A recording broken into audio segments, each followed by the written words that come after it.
Elena Sayag, vous êtes philosophe et psychanalyste. Vous êtes franco-argentin, spécialiste de Spinoza et chercheur en épistémologie. Vous êtes aussi un ancien résistant guévariste. Vous êtes l'auteur de Cerveau augmenté, Homme diminué, publié à La Découverte, qui a fait l'objet d'une bande dessinée réalisée avec Thierry Murat. Et vous avez aussi écrit La singularité du vivant et Fonctionner ou exister. Il y a quelque chose d'autre à dire sur vous. Vous n'avez pas de téléphone portable. Vous n'êtes pas pour autant technophobe, mais vous partez simplement d'un constat. Nous sommes toutes et tous colonisés par la technologie. Petit à petit, le monde numérique, le monde algorithmique est en train de coloniser notre attention à tous, élèves, professeurs. Et donc, c'est pour ça qu'aujourd'hui, nous allons écouter le témoignage de 4 élèves. J'espère qu'ils sont pas loin. Ils sont là, c'est très bien. Donc, je vous prie d'accueillir Léna, Camille, Paul et Raphaël qui vont nous parler.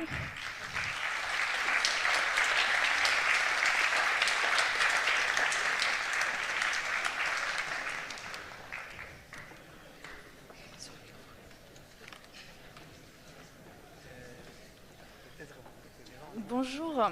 En tant que professeur et avec nos élèves, on avait eu envie de réfléchir et témoigner pour vous un peu de ce que ça change en fait la révolution numérique dans notre métier et donc dans leur métier d'élève.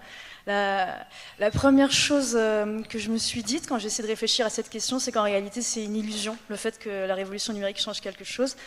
Parce que rien de nouveau sous le soleil. Je pense à ce mythe que Platon rapporte dans le Phèdre, où le dieu Thoth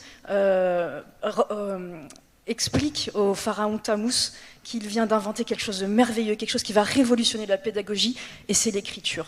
Grâce à l'écriture, dit-il, les étudiants pourront lire et donc savoir, et les étudiants pourront retenir, mémoriser.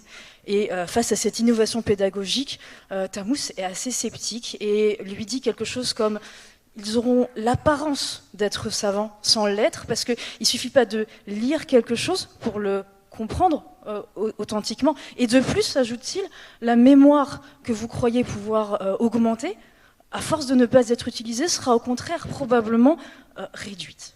Et moi je me dis, est-ce que c'est pas un petit peu la même problématique qui se pose avec la révolution numérique, qui est présentée comme un outil qui permettra de rendre les élèves plus savants, plus autonomes, et qui quelque part peut-être se révèle avoir des effets pervers. En l'occurrence, est-ce que ça les rend plus savants ? En tant que professeur, je ne suis pas sûre que faire des recherches sur Internet et les copier-coller sur une copie, comme souvent ça en prend la forme, soit quelque chose qui rend nos élèves plus capables d'autonomie dans la pensée. Au contraire, ils auront l'impression d'être savants sans l'être. Et par ailleurs, c'est peut-être pas la mémoire qui va être attaquée, mais peut-être leur faculté d'attention. Enfin, en tout cas, ça c'est ma théorie. À force d'être stimulée et énormément stimulée, cette attention finalement devient peut-être plus réduite pour le professeur et la sobriété manifeste de son enseignement qui peut-être devient très austère par rapport aux lumières et au rythme d'une vidéo TikTok. Donc, rien de nouveau sous le soleil, c'est le même problème, mais peut-être par contre qu'il se pose avec une envergure unique. C'est ma théorie.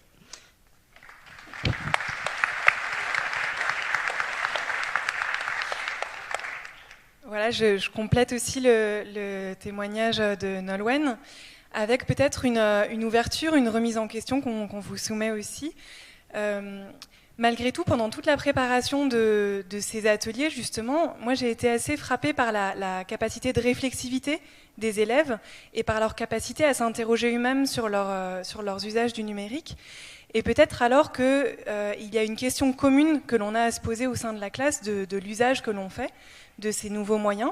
Alors peut-être que pour apprendre, ça pose effectivement de sérieux problèmes, mais dans le rapport au réel et dans la manière dont on est, et les élèves sont directement en contact avec ce grand monde, et de manière extrêmement rapide, quasi instantanée, il y a peut-être quelque chose de nouveau, ou en tout cas à réinterroger dans la manière dont on enseigne, et peut-être plus particulièrement la philosophie qui est notre discipline, sur la manière dont on se sert justement de cette capacité à interroger, à faire usage de concepts, de textes anciens, pour être en lien avec ce monde qui nous arrive en pleine face, je dirais familièrement.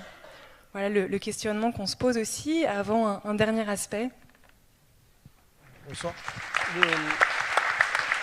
Le numérique, donc c'est aussi un environnement scolaire qui a énormément changé. Je complète ce que disent mes collègues, tout simplement en rappelant que maintenant tout est centralisé. D'abord les absences, les notes, les commentaires sur les bulletins. Tout est centralisé par un logiciel qui s'appelle Pronote. Le Parcoursup est également un logiciel dans lequel les élèves qui ont déjà préparé l'orientation de la seconde, on leur a posé la question de savoir ce qu'ils allaient faire dans 10 ans, alors qu'on ne sait pas, même nous adultes, ce que nous serons dans 10 ans. Les élèves doivent répondre à des sollicitations, et il faut savoir que l'IA fait un premier écrémage lorsque les lettres de motivation sont envoyées pour une classe préparatoire ou pour entrer dans un IUT. Les IA interviennent et ensuite un jury de professeurs va sélectionner les élèves. Voilà, donc on est dans cet environnement technicisé, et dans ce difficile contexte, on essaie de remettre l'humain tous les jours au centre des préoccupations. Voilà, je ne vais pas en dire plus.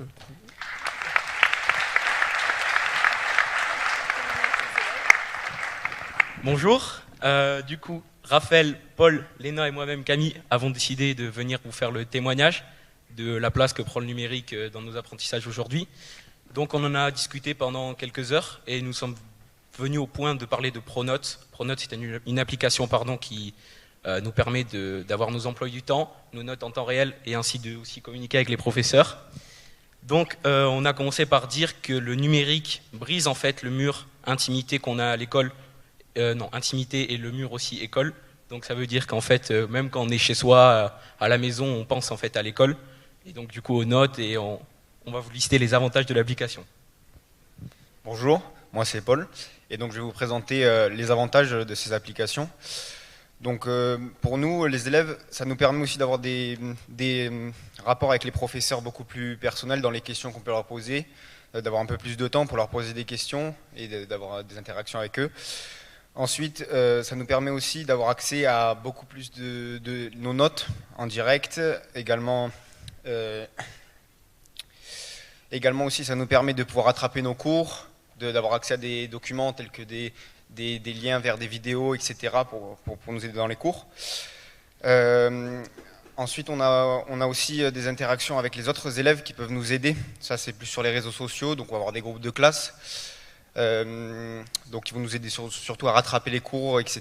Voilà. Donc pour moi c'est ça les plus grands avantages des réseaux sociaux. Et si on a aussi le dernier, c'est donc l'intelligence artificielle qui peut nous aider à pas donc faire des copier-coller comme a pu le dire Madame Pétoin, mais plus donc nous aider à aller plus loin dans nos recherches personnelles sur Internet par exemple, et sur des sites, voilà. Donc maintenant, je vais passer la parole à Raphaël qui va vous présenter les inconvénients plutôt de saisir. Effectivement, cette centralisation de la scolarité entraîne deux problèmes. D'un côté, la pression que les parents peuvent nous mettre. Vous, je pense que vous êtes peut-être parents, sûrement, j'imagine. Du coup, je pense que si vous avez pu avoir accès à ce genre de moyens d'avoir accès aux notes en direct, je pense que ça vous aurait fait plaisir de mettre un petit rappel à l'ordre à votre enfant et pour l'inciter à travailler plus. Mais de l'autre côté, en tant qu'enfant, c'est un moyen de pression. Et d'un autre côté, les élèves peuvent ressentir une certaine addiction. C'est en effet ce qui est ressorti des débats. Une addiction a un penchant positif, un penchant négatif. Le premier penchant, ce serait que ça nous entraîne à travailler plus, en voyant nos notes, notre baisse de moyenne générale qui est calculée en temps réel.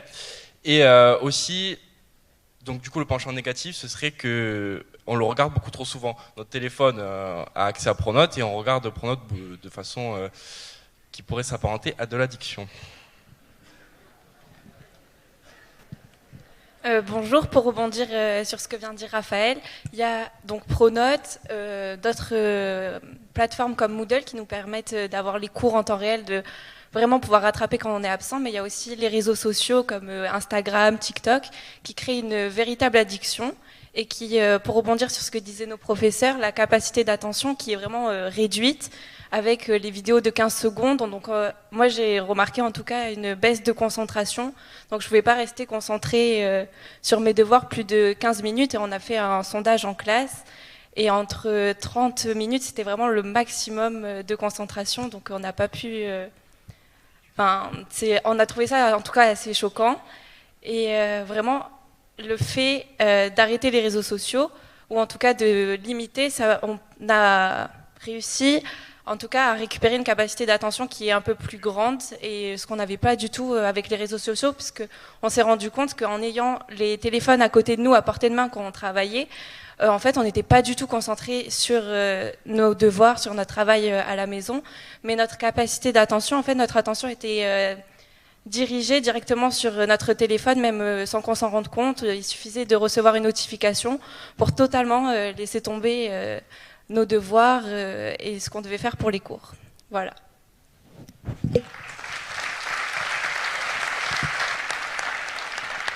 Merci beaucoup, merci pour ce témoignage. Il y a plein de choses qui ont été évoquées, notamment l'omniprésence de Parcoursup et de Pronote qui dictent leurs règles. On l'a vu dans la vie quotidienne de ces jeunes. Est-ce que vous pensez que c'est un problème? À quel point c'est un problème? Et est-ce que ce genre parce que ce sont des algorithmes, sont simplement des outils bureaucratiques ou est-ce qu'ils sont révélateurs de quelque chose de plus profond? Miguel Benassayag. Bonjour. Oui, au fait, moi je vais répondre depuis mon travail depuis au moins 25 ans dans une interface entre la neurophysiologie, la biologie et les mondes algorithmiques, le monde digital. Alors, non, on ne peut pas dire que le monde, les appareils algorithmiques comme ça, ce soit un outil.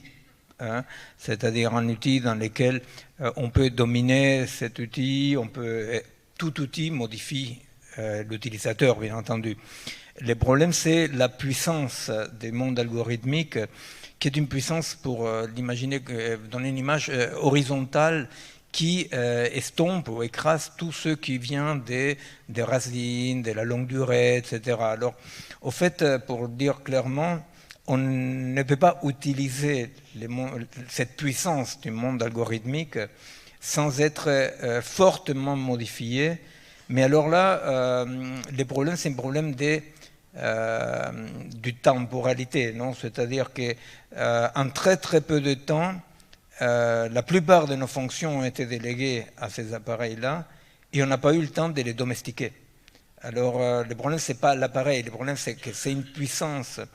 Et pour dire deux mots, en biologie, on dit que le monde algorithmique se comporte comme si, et j'appuie bien le comme si, était une espèce en rivalité des territoires avec les vivants. Il y a un autre aspect de ce genre d'algorithme, c'est que pour penser, pour faire attention, il faut penser depuis un lieu, depuis une position dans le monde.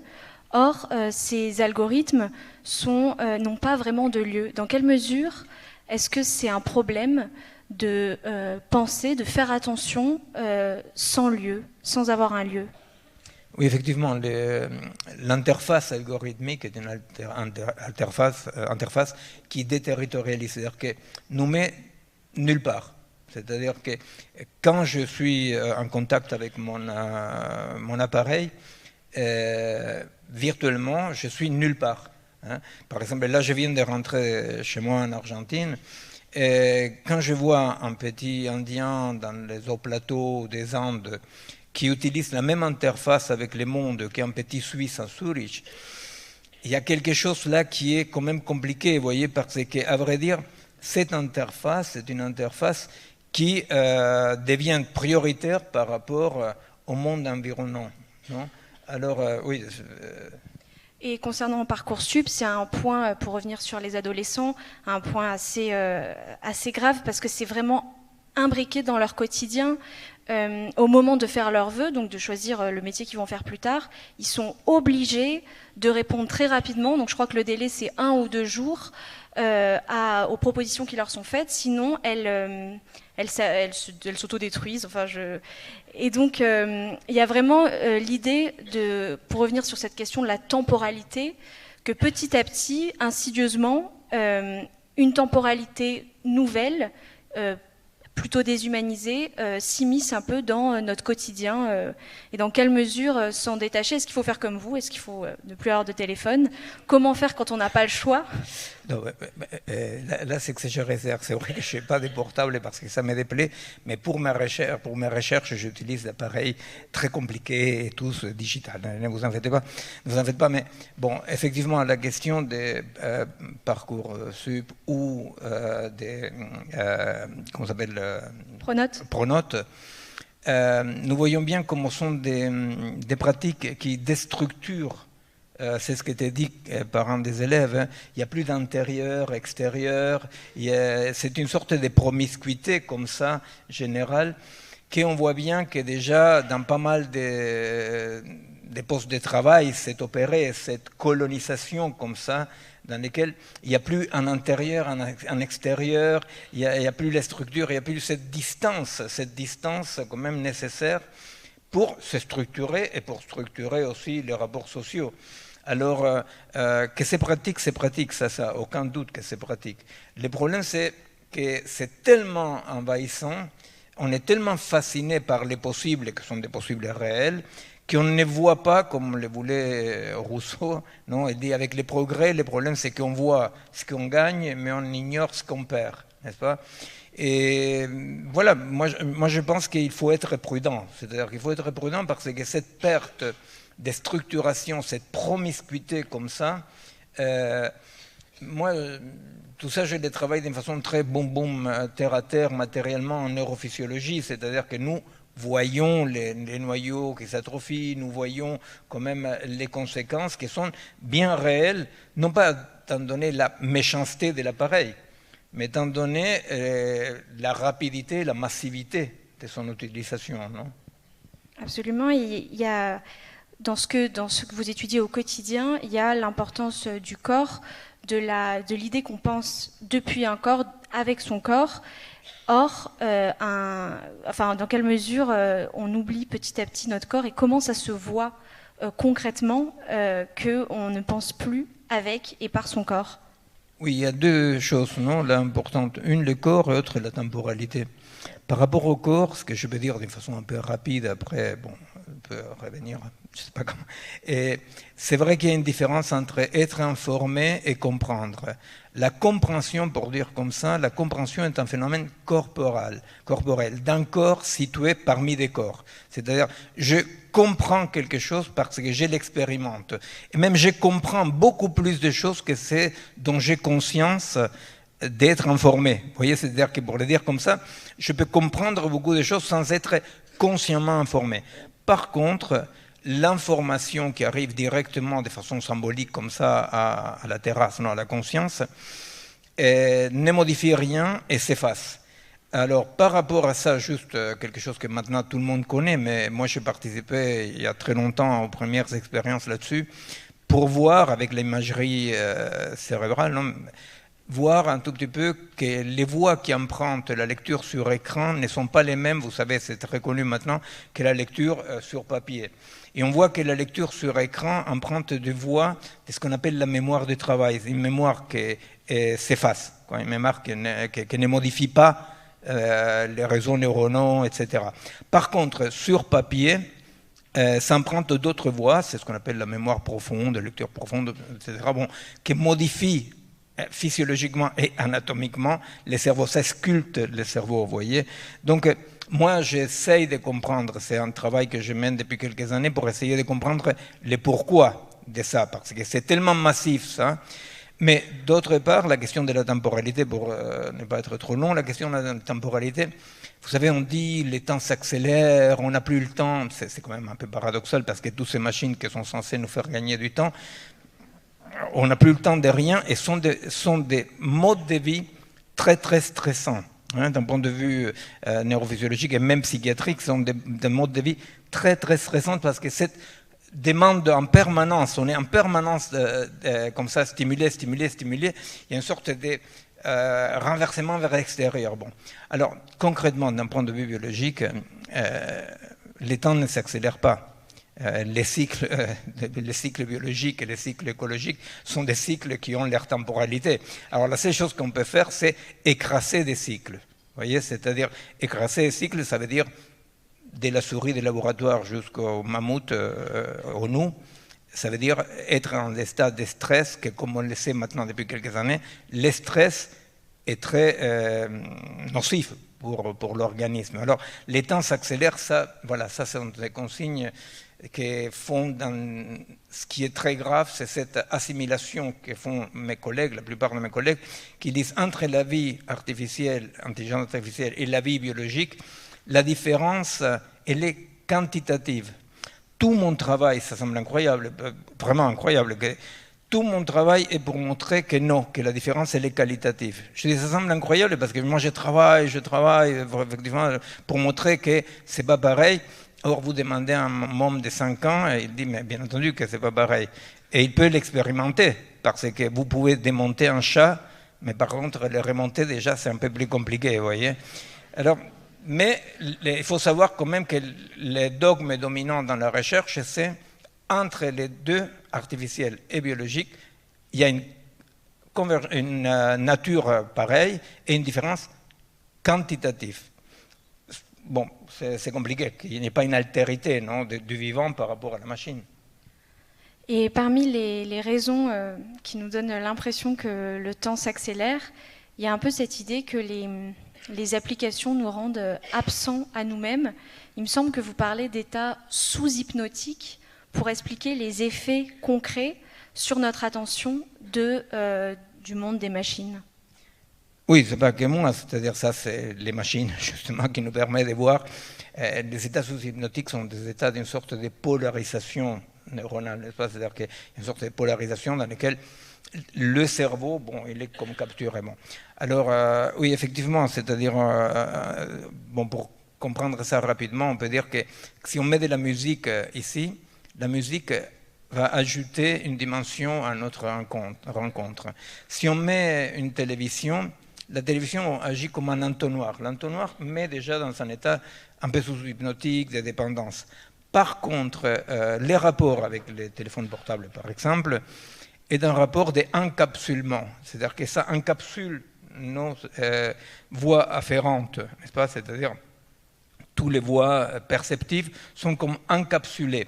C'est pour ça que quand je faisais la comparaison, moi je vais très souvent en Bolivie, non, à 85% d'Indiens, quand je vois les mômes là qui vivent en tribu, qui vivent d'une façon, mais c'est impensable pour un Suisse comme il vit un Indien de chez nous, n'est-ce pas? Eh bien, en étant encapsulé dans la machine, vous imaginez les niveaux d'impuissance par rapport à son milieu, parce que bon, peut-être pour les Suisses, être encapsulé dans la machine, ça correspond plus ou moins à sa réalité quotidienne. Mais pour l'Indien, pour l'Africain, vous voyez, alors c'est pour ça qu'on parle d'une colonisation algorithmique. Colonisation, c'est un mot assez fort. Ça veut dire que l'algorithme est en train de rentrer à l'intérieur de nous. Vous pouvez détailler un peu l'utilisation de ce mot de colonisation algorithmique? Le mot colonisation, il y a des connotations politiques et philosophiques que je partage d'ailleurs, bien entendu, mais en biologie, colonisation, c'est quand une bactérie, un virus colonise un organisme, n'est-ce pas? C'est-à-dire qu'il va le soumettre à son fonctionnement. Alors, dans l'algorithme, il y a les deux. Il y a un côté biologique, effectivement, c'est-à-dire que cette interaction permanente, cette promiscuité avec la machine, colonisent nos modes de fonctionnement, c'est-à-dire, bon, ce sont les trucs qu'on a fait tout au début, on a fait des trucs avec les GPS, non?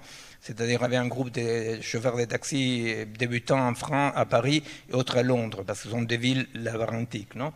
Et ceux de Londres commençaient à conduire sans GPS et ceux de Paris avec GPS. Bon, bref, ceux de Paris, au bout de 3 ans, tous, il y avait les noyaux sous-corticaux qui cartographient les temps et l'espace atrophiés. N'est-ce pas? Alors, bon, effectivement, la colonisation signifie ça. La colonisation signifie qu'on délègue notre puissance d'agir, de réfléchir, etc. On la délègue à un fonctionnement qui n'est pas les nôtres. Ça, d'un point de vue biologique, avec une bactérie, c'est pas... Et d'un point de vue culturel, ben, c'est évident. Non, la question du sens de l'orientation est très intéressante parce que c'est quelque chose qui parle à tout le monde depuis Google Maps, etc. Je pense qu'on est nombreux à avoir l'impression d'avoir perdu l'habitude de s'orienter tout seul dans l'espace sans l'aide de la machine.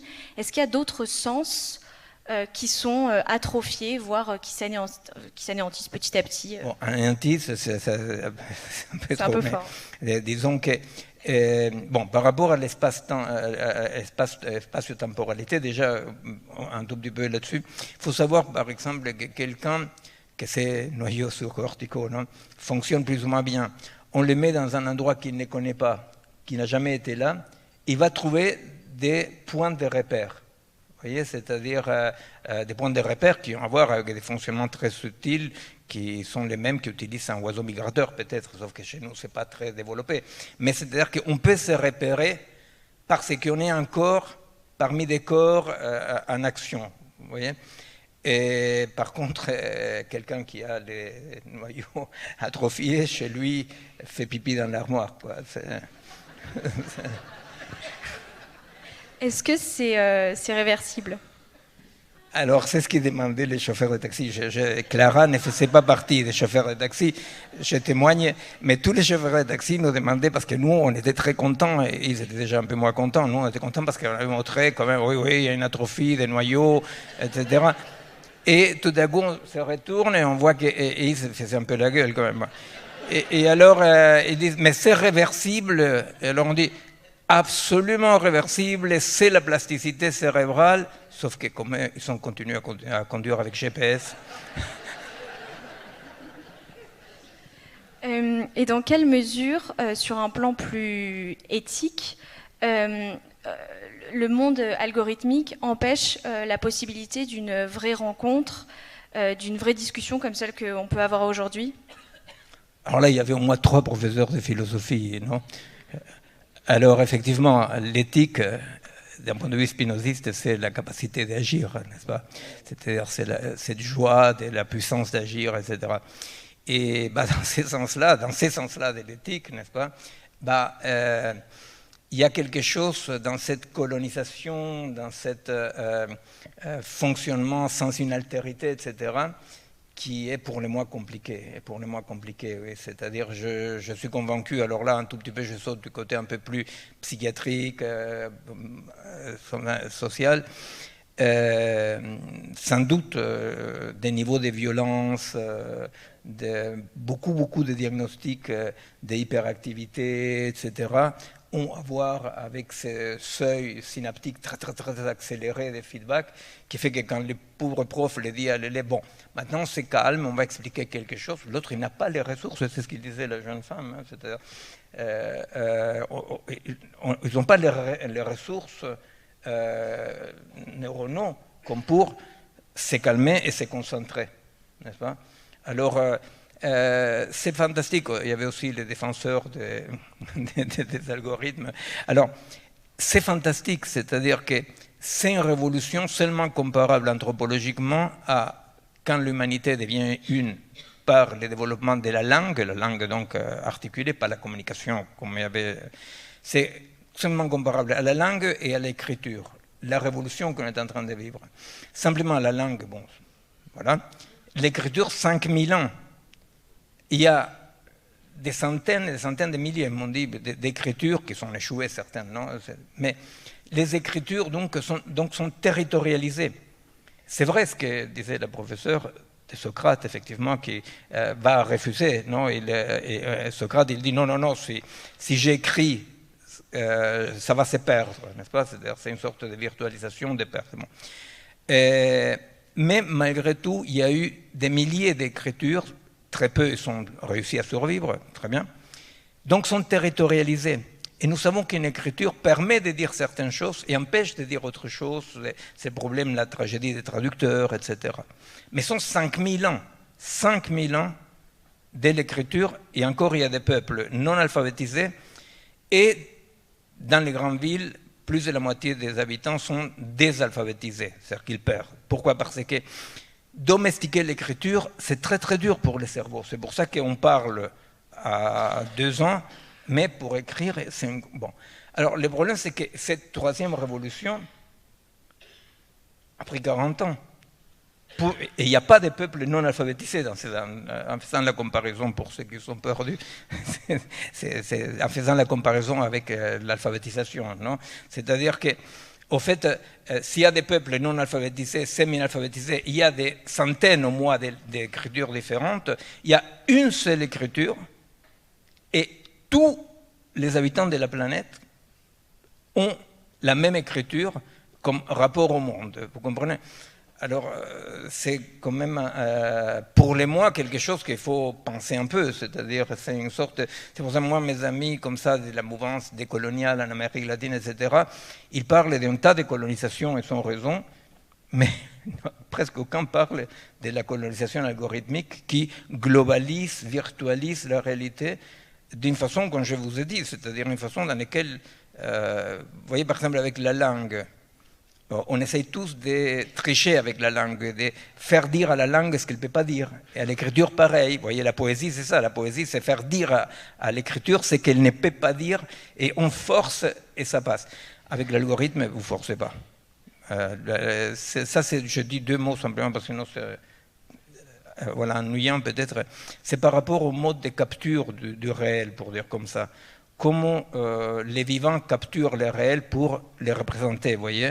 La capture du vivant est par découpage, c'est-à-dire qu'on découpe des choses, non? Comme ça, par rapport à notre histoire, etc. Le mode de capture algorithmique est par discrétisation, c'est-à-dire qu'on modélise des intervalles comme si c'était des points, vous voyez, des points définis.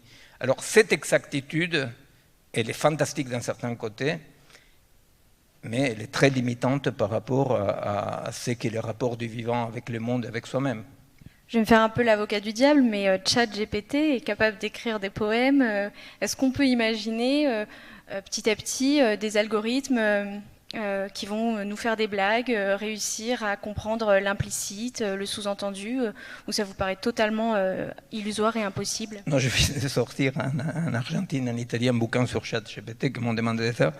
Au fait, ChatGPT, depuis qu'elle était connectée à Internet il y a très peu de temps, hein, donc ça fait un grand scandale. Les gens se disent, mais qu'est-ce qu'il nous reste à faire à nous, les humains, puisque ChatGPT fait des poèmes, dessine des trucs, etc. La question, qu'est-ce qu'il reste à faire à l'humain, il faut savoir quand même que, par exemple, il y a un groupe de cancérologues à Milan avec lesquels j'ai commencé à travailler parce qu'à grand niveau de techniques de la médecine, qu'est-ce qu'il reste à faire aux tout-vifs en chair et en os? C'est pas très clair, hein, c'est pas très clair. C'est-à-dire, vous voyez, le vieux tout-vif qui dit « Ah, vous avez une cardiopathie, mais continuez à fumer, Monsieur Pierre, parce qu'il en tue. » Bon, ça, bon. Alors, ChatGPT, effectivement, fonctionne avec quelque chose qu'on appelle une sorte de, je ne sais pas, proximité ou agglomération, c'est-à-dire tout ce qui est... C'est vrai que tout ce qui est majoritaire, c'est pour dire comme ça, n'est-ce pas? J'ai cherché un mot, mais comme je viens de rentrer d'Argentine, je suis mal à mettre le traducteur Google. Et... Alors donc, effectivement, ChatGPT, il peut produire, et c'est la grande surprise, c'est qu'il peut créer. Donc, il peut avoir une création algorithmique. Alors, je vais vous dire très clairement ce que ChatGPT ne peut pas faire. C'est, par exemple, en 1900, grosso modo en 1900, on a connu la grande crise de l'Occident, du monde, comme on l'appelle là-bas, colonial, bon, etc., colonisateur. Bon. Et vous savez, tout à coup, sans se mettre d'accord, les gens se sont dit, on ne peut plus dessiner comme on dessinait. On ne peut plus peindre comme on peignait. On ne peut plus faire la musique comme on faisait. Vous voyez, c'était la grande crise. La grande crise de ce qu'on appelle maintenant le socle épistémologique de la modernité. Cette grande crise qui a bouleversé tout était connue par 250 personnes, grosso modo. Mais le monde était en train de changer. Bien, ces changements-là seulement sont perceptibles dans leur radicalité par des corps vivants qui sont capables de sentir l'époque. C'est-à-dire que tout à coup, il y a quelque chose dans l'époque qui se fissure, quelque chose qui n'est plus comme avant. L'intelligence artificielle, de par son fonctionnement, sans corps, ça, il ne peut pas le faire. Par contre, en Argentine, ils m'ont convoqué 2 fois à la centrale des travailleurs pour que je parle de ce qui va se passer par rapport aux offices, non, aux postes de travail. Non.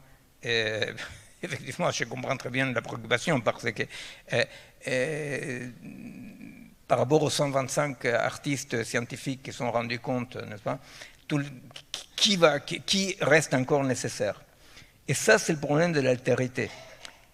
Le problème de l'altérité, c'est, d'accord, mais fantastique ce qu'il peut faire l'algorithme, mais est-ce qu'il y a une altérité et elle s'occupe de quoi? Et moi, je vais vous dire, l'altérité, elle est très simple. L'altérité, c'est que la machine, l'intelligence artificielle est très intelligente, mais nous, on est un peu cons. Et cette connerie, elle est nécessaire. Pourquoi? Pour se tromper, pour désirer ce qu'on ne doit pas désirer, pour être comme on doit être, comme dit Chuang Tse, l'utilité de l'inutile, n'est-ce pas? Et alors, c'est tout ce monde, toute cette réalité du vivant qui n'est pas ordonnable d'après l'utilité et la rationalité algorithmique que la machine ne peut pas faire. Alors, ce qu'il faut, c'est récupérer ça, récupérer cette inutilité, cette temporalité, cet imaginaire, cet irrationnel, qui n'est pas un accident, ça fait partie du vivant et de l'être humain, quoi. Mais comment faire pour récupérer ça? Est-ce que, par exemple, on a complètement désappris à s'ennuyer? Est-ce qu'on refuse le vide, le malaise, tout ce qui est un peu inapproprié? Est-ce que petit à petit, cette homogénéisation va pas nous rendre totalement frileux? Je pose la question aux philosophes, mais aussi aux cliniciens. Moi, je pense que la chose est au contraire. C'est parce qu'on vit dans un monde qui a très très peur, parce que le futur, qui était une promesse jadis, est devenu une menace, que l'algorithme prend cette place-là. Si l'algorithme était arrivé dans un monde d'optimisme, etc., il aurait été intégré avec un peu de parcimonie, c'est-à-dire qu'on n'aurait pas eu l'envie de déléguer toutes nos fonctions vers l'algorithme. Je crois que c'est parce qu'on est dans un monde qui vit une crise profonde, là je parle de l'anthropocène, je fais référence à ça, parce qu'on est dans un monde dans lequel la menace est notre atmosphère quotidienne, qu'on délègue autant à la machine. C'est pour ça que je ne suis pas technophobe, parce que je pense que les problèmes, il faut les prendre à l'envers. Il faut comprendre que c'est cette atmosphère de menace, ce manque de désirs, ce manque de possibles, etc., qui fait qu'on investisse autant dans la machine. Alors, le rôle des enseignants, le rôle des adultes, c'est d'abord d'essayer d'être adulte, quoi, ne pas se disputer avec les mômes pour les jeux électroniques, voilà, et effectivement, ça passe par ne pas céder à la peur. C'est un peu paradoxal, parce que bon, ce n'est pas normalement mon champ de recherche scientifique, mais moi je pense que ne pas céder à la peur, c'est ça. Le rôle des adultes aujourd'hui, c'est, même si on a peur, ne pas céder à la peur. Parce que céder à la peur signifie la délégation de toutes nos fonctions en oubliant carrément de dire, mais et qu'est-ce qui nous reste à nous, n'est-ce pas? Et je pense que c'est comme ça, c'est à l'inverse. Il ne faut pas priver les gens de façon disciplinaire des appareils. Il faut avoir un peu plus de joie. Voir un peu plus de joie. Et si on a un peu plus de joie, si on a un peu plus de solidarité, si on a un peu plus de commun, eh ben on aura moins besoin de déléguer dans la machine. Je te disais avant de commencer que j'avais écrit avec Angélique Delray il y a longtemps un bouquin sur le portable, il y a très très longtemps, Et alors on comparait les portables à ce que Winnicott appelle l'objet transitionnel, vous savez, les doudous. Eh bien, quand est-ce que l'enfant peut lâcher les doudous? Eh bien, quand il a moins peur du monde, quoi, quand il se sent plus structuré. Alors la question ici, ce n'est pas d'être technophobe, c'est ridicule. La question, ce n'est pas de se priver disciplinairement des doudous. La question, c'est d'apprendre à se protéger de la peur. Et ce qui protège de la peur, c'est le désir, c'est la joie, c'est les projets en commun. Non Et ce désir... Merci beaucoup.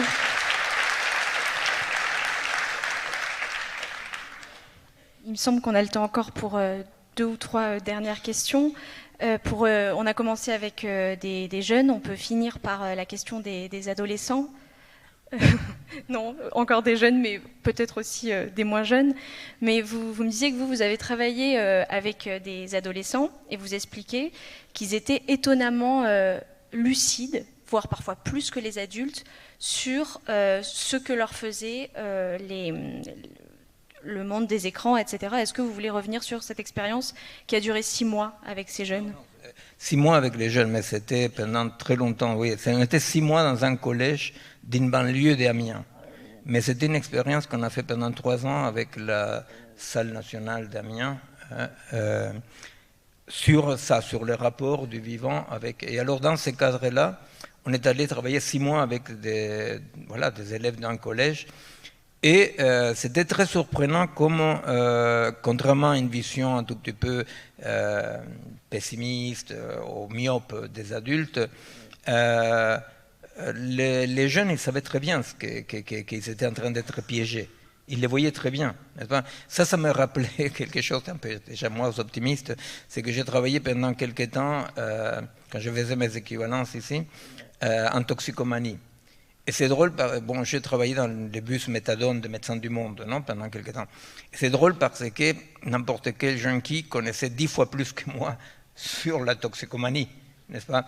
Et donc, la question, c'est un tout petit peu ça, c'est-à-dire ne pas vouloir apprendre aux junkies, aux dépendants, que la dépendance, elle est méchante, non, mais utiliser ces savoirs pour voir qu'est-ce qu'on peut faire autrement. Et c'est ce que ces jeunes-là du collège, ils ont fait. Et finalement, ils ont fini par faire une création à la scène nationale Malraux, je crois qu'il s'appelle, d'Amiens, une création dans laquelle ils mettaient en scène leurs réflexions sur comment ils étaient capturés par les portables. Et cette réflexion était très drôle parce que dès qu'ils sortaient sur les coulisses, ils se mettaient à...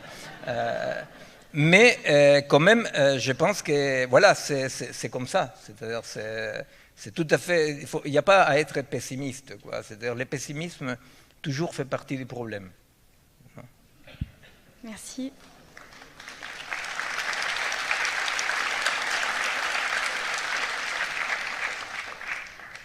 Une dernière question peut-être. Est-ce que vous pensez qu'une application, qu'un jeu vidéo peut mobiliser toute cette question du désir, de la reconnexion aux autres? Est-ce qu'on peut passer par ces médiations pour avoir un usage moins porté par la peur, par la panique, par le besoin d'avoir un doudou à côté de soi? Ou est-ce qu'au contraire, il faut quand même, à un moment donné, choisir d'éteindre son téléphone, de sortir, d'aller se promener? Voilà, quel est votre avis sur cette question? Non, bien sûr qu'il faut expérimenter, il faut quand même sentir qu'est-ce que le corps sent, et ni le désir, ni l'amour, ni la joie, ni la curiosité passe par la machine, quoi. C'est-à-dire, il faut oser y aller, mais non, je ne crois pas qu'il y ait des applications contre les applications. D'accord, merci beaucoup.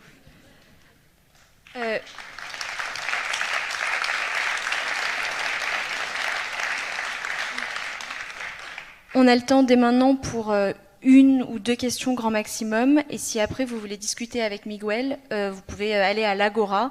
Pour ceux qui sont là depuis samedi, vous savez où c'est écrit dessus, c'est un chapiteau. Et sinon, merci beaucoup Miguel pour cette intervention. Oui, on laisse 2 questions si c'est possible. On va faire circuler le micro.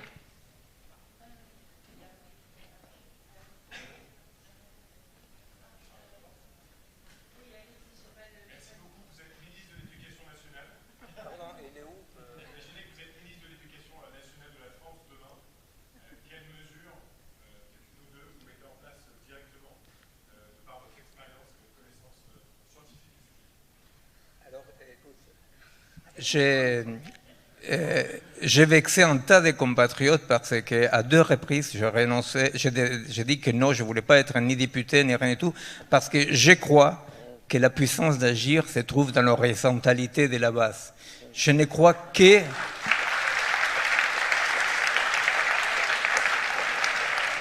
Je ne crois que dans les expériences en situation. Je crois qu'aujourd'hui, avec beaucoup de tristesse, on voit qu'est-ce qui fait quand les peuples sont piégés par la politique du macro, les macros, n'est-ce pas pas Macron, hein. Non, je ne me permettrai pas, parce que je tiens à ma carte de séjour. Non, c'est-à-dire, d'un point de vue scientifique, on dit les macros et les micros, vous voyez, c'est-à-dire que c'est-à-dire que je vous dis juste comme ça, c'est pas une extrapolation que je te fais, c'est vraiment une hypothèse, je sais pas, épistémologique. Tu sais qu'au-dessous des formes macro, il y a une indétermination très grande qui produit des formes, n'est-ce pas? Tout le monde, pendant très longtemps, on était convaincu qu'il fallait s'attaquer aux formes émergentes pour modifier la réalité. Dit médicalement qu'il fallait s'attaquer au thermomètre pour modifier la fièvre. Et aujourd'hui, je pense qu'un grand enseignement de la crise de l'Occident que nous sommes en train de vivre, c'est que le seul lieu où on peut agir, c'est à la base, là où il y a une latitude d'action. Et Tolstoï, dans Guerre et Paix, il y a un passage dans lequel il dit, il explique, même un long passage, c'est au moins 50 pages, dans lequel il explique que Napoléon avait les bras, poings et pieds liés, quoi, qu'il avait beaucoup moins de liberté d'agir que les fantassins. Ça semblait paradoxal. Aujourd'hui, on comprend ce que voulait dire Tolstoï. Alors voilà, si je veux agir, surtout, je ne serai pas ministre, surtout de la prochaine présidente, je ne pense pas qu'il voudra me lire.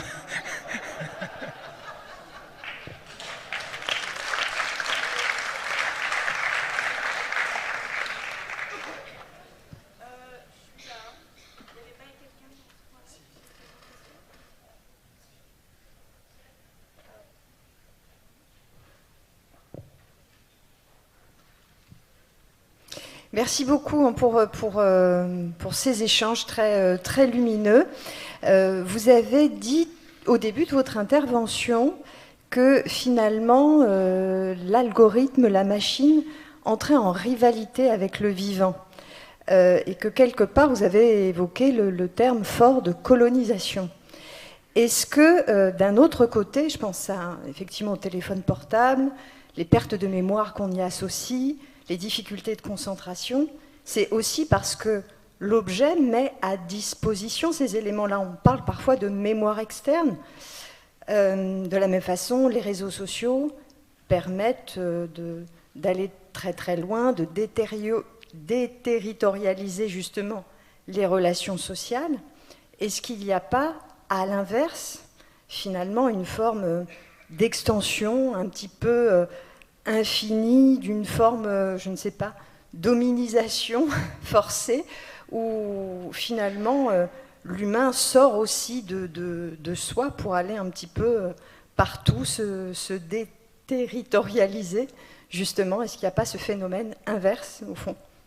C'est la faute à Deleuze, qu'on a du mal à dire déterritorialiser.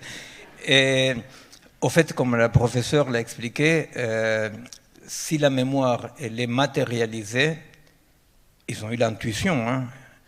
Si la mémoire est matérialisée, inévitablement, il y a quelque chose qui va être affaibli de notre puissance d'agir.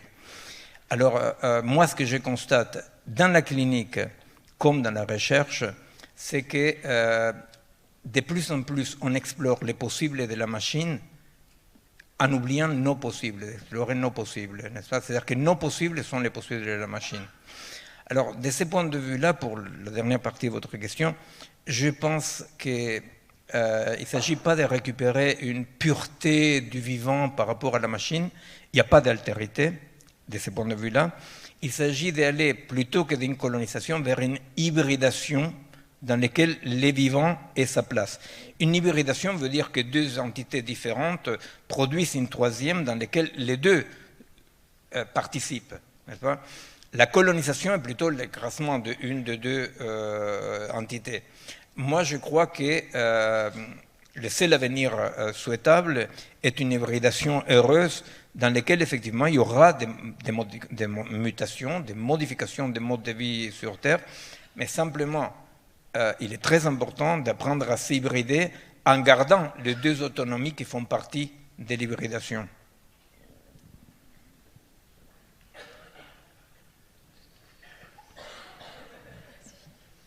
Ils veulent nous virer. Oui. Rendez-vous donc à l'Agora pour continuer ces échanges et merci beaucoup d'être venu. Merci. Merci